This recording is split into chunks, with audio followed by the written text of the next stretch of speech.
When we were kids, there was always that one student. You know, the one who finished their math homework before the rest of us even found our pencils. The one correcting the teacher, politely of course, with the kind of confidence you only get from being told you're special your entire life. They were the child prodigies, the gifted ones, the kids who could read chapter books in kindergarten and quote scientific facts at the dinner table. They were walking miracles with straight A's and a wall full of awards. Everyone looked at them and said, "You're going to change the world someday." And maybe you were that kid.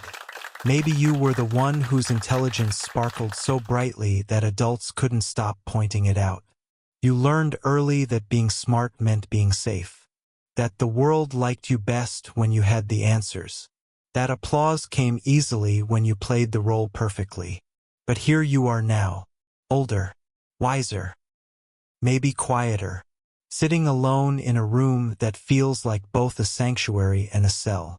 Scrolling through social media, watching classmates who barely passed high school seem perfectly content with their average jobs, their simple lives, their quiet joys.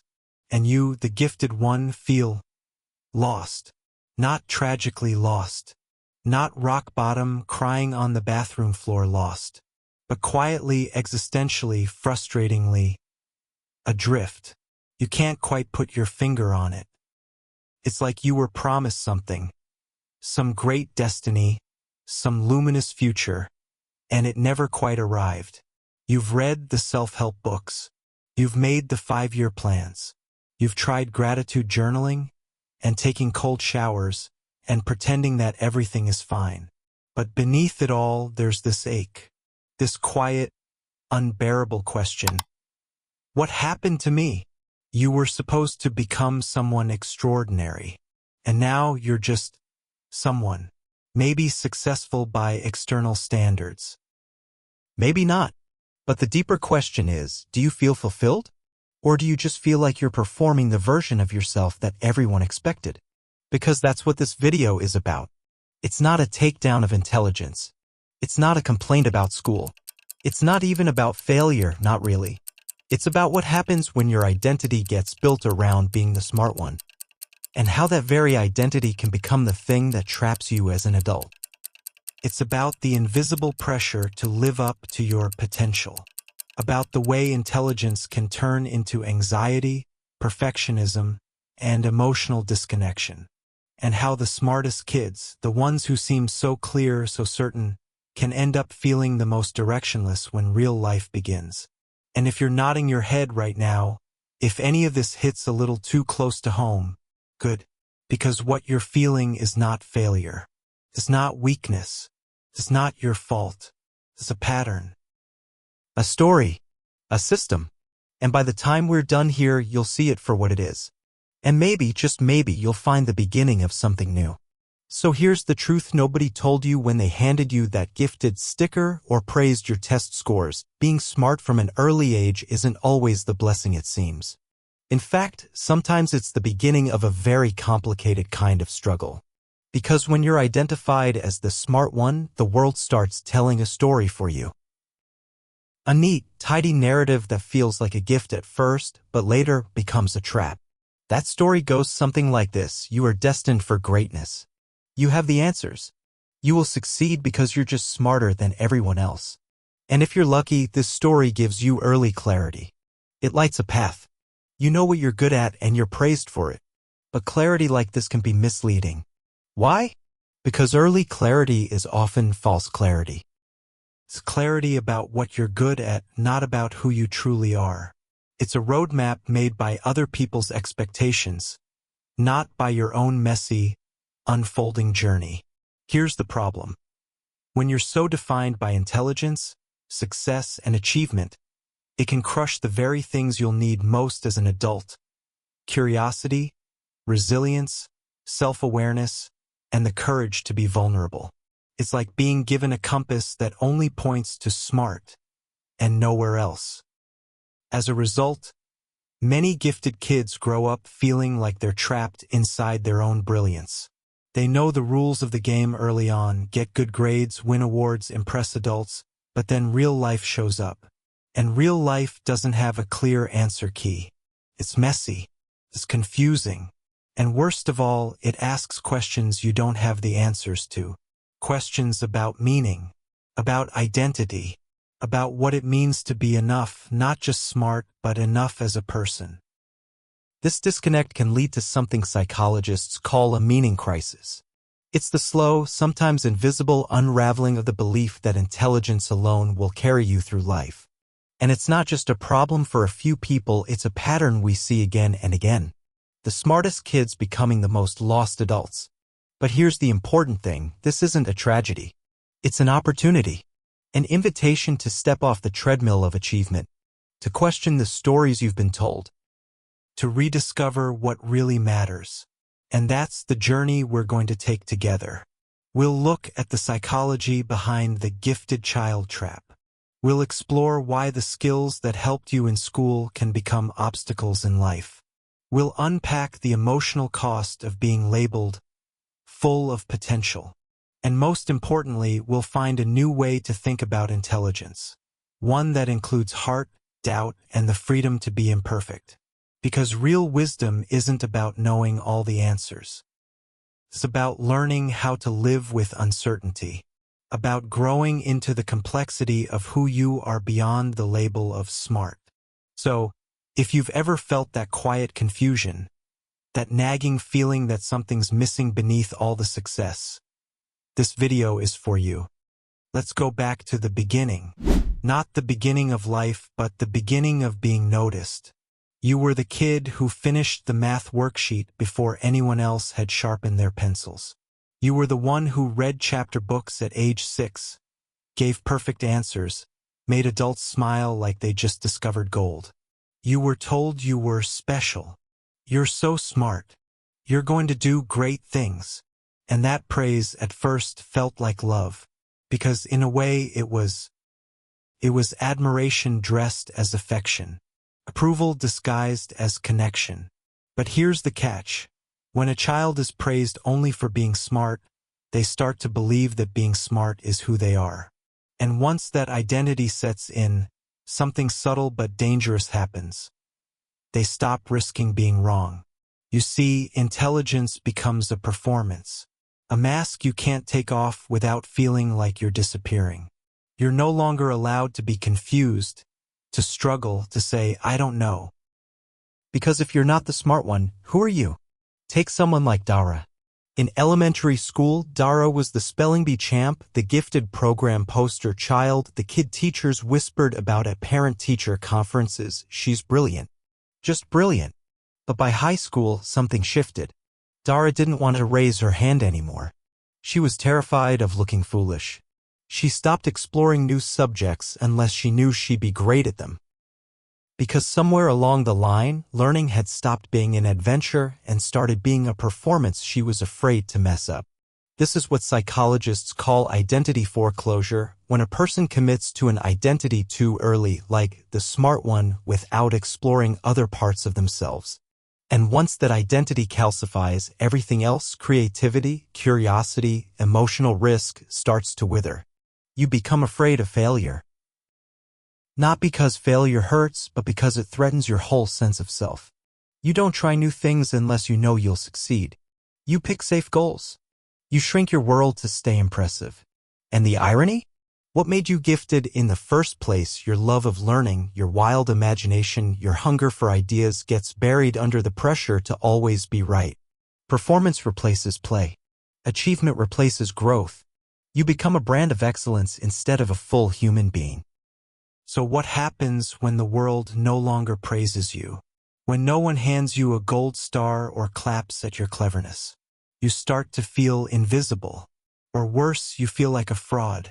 Because no one ever taught you how to be enough without the applause. Only how to be smart. But smart isn't an identity. It's a tool. A lens. A single piece of a much bigger, more complex puzzle. And when you treat it like your whole personality, life starts to feel very small. Like you're playing a game you didn't ask to play. A game where winning feels hollow and losing feels like disappearing. That's the gifted child trap. And most people don't even realize they're in it until adulthood arrives and the game starts to break down. In school, the rules were clear. There were right answers and wrong ones. There were boxes to tick, formulas to memorize, essays to write in 12-point font with a 5-paragraph structure. If you studied hard, played nice, and raised your hand before speaking, you'd be rewarded. A's were trophies. Perfect attendance meant you were a good person. And intelligence? That was your ticket to the good life. You were trained very early to believe in a world that was fair, structured, and predictable. A world where problems came with answer keys. Where effort was directly tied to outcome. Where authority figures like teachers and counselors existed to guide you toward a safe and shiny future. Then, life happened. And life, real life, is none of those things. There are no rubrics in adulthood. No multiple choice quizzes for how to pick a career. No extra credit for being emotionally numb but highly productive. No GPA that measures how lost you feel on a Tuesday afternoon while staring at a glowing spreadsheet and wondering if this is it. In school, the smartest kids knew the rules. But in life, the rules are invisible or worse, contradictory. You're told to follow your passion but also be practical. You're told to dream big but don't be unrealistic. You're told to stand out but also fit in. You get punished for breaking rules you were never taught, especially the unspoken ones. And this is where it hits hardest for the gifted. They were rewarded for knowing, and suddenly they're asked to navigate. They could solve for X, but no one taught them how to sit with not knowing. No one taught them how to tolerate the chaos of ambiguity. How to choose when all the options are imperfect. How to grieve when the future doesn't match the brochure they were sold. Take Aaron. Straight A student. Honor roll. Got into the dream college. Yeah? He wakes up with a gnawing emptiness, does a job he doesn't care about, and quietly Googles, "What should I do with my life?" at 1:17 a.m., hoping for a checklist. He misses the certainty of Scantron sheets. The thrill of knowing he was right. But out here in the real world, there are no Scantrons. Just choices, consequences, and questions with no clean answers. School taught us to be impressive. Life demands that we be real. And if you were conditioned to equate certainty with success, the messiness of adulthood doesn't feel like freedom, it feels like failure. No one tells you how lonely it is to outgrow the systems that once praised you. To realize that being the smartest kid in class didn't prepare you for being a confused adult in the world. Because intelligence doesn't mean you'll know where to go. It just means you'll know exactly how lost you are in excruciating detail. There's a special kind of suffering reserved for the smart kids who grew up to be anxious adults.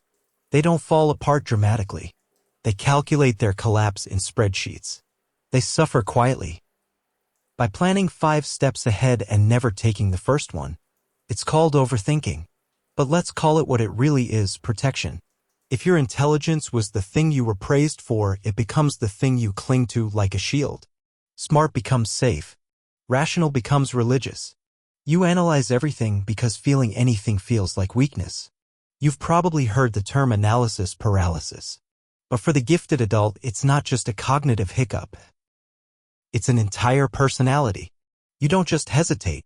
You spiral into every possible outcome, every possible version of the future until you're too exhausted to move. You research, plan, optimize. You wait for the perfect timing. You believe that if you just think a little harder, you'll finally outsmart your fear.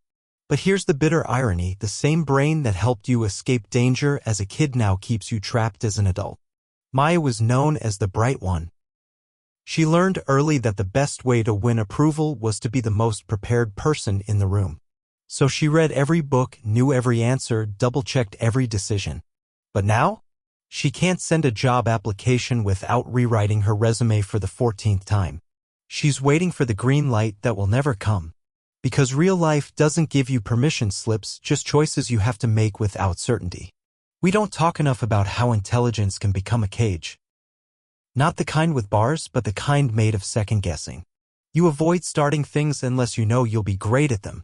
You avoid relationships unless you know they won't end. You avoid vulnerability because it doesn't come with a guarantee. And all of this feels smart. It feels rational. But deep down, you're just scared. Scared of failing. Scared of looking stupid. Scared of being ordinary after spending your entire childhood being told you were extraordinary. Here's the thing. Overthinking feels productive, but it's really just a delay tactic dressed up as intelligence. This fear wearing glasses. This doubt with a PhD. It's your brain trying to protect your heart and doing a terrible job. Because the cost of always waiting for the perfect plan is that you never get to live an imperfect life. Remember Aaron, the straight-A student who Googled, "What should I do with my life?" He's still waiting, still researching the best next step, still trying to solve his feelings like they're equations. But some questions don't want answers. They just want to be lived through. You're going to do great things. It sounds like a compliment, but over time it becomes a prophecy, one you're terrified of not fulfilling. This is the curse of potential. A word that once felt like possibility now feels like pressure. Because no one ever says what those great things are. There's no instruction manual, no checklist, just a vague expectation hanging over your head like a chandelier you're supposed to jump up and touch. And if you don't, then what was all that intelligence for? Jordan was the kid everyone called a genius. Teachers said he'd change the world. He got scholarships, medals, mentorships. But somewhere in his 20s, the world didn't change. And neither did he. Now he works a decent job he hates, comes home, stares at the ceiling, and wonders, is this what wasted potential feels like? But here's the real kicker. He didn't fail. He just didn't become exceptional. And in his mind, that's worse. The pressure to be exceptional steals the joy of being enough. You're not allowed to just live, you're supposed to achieve. And not just achieve, impress. Because somewhere along the way, existing became a performance. And anything less than greatness feels like shame. That's the hidden cost of potential. It ties your worth to your outcomes. Convinces you that being is never enough. You must become something amazing, or you've failed. This is what psychologists call a performance-based identity. You begin to believe that love, acceptance, even self-respect, must be earned through achievement. So you chase bigger goals. Raise the bar. Accomplish, accomplish, accomplish, until one day you wake up and don't recognize yourself without your accomplishments. You're not chasing dreams. You're running from the fear of being disappointing. You overthink your next move not because you don't have options, but because none of them feel big enough. You want your life to matter. You want the applause. But deep down, you just want to know that you're not letting everyone down, including yourself.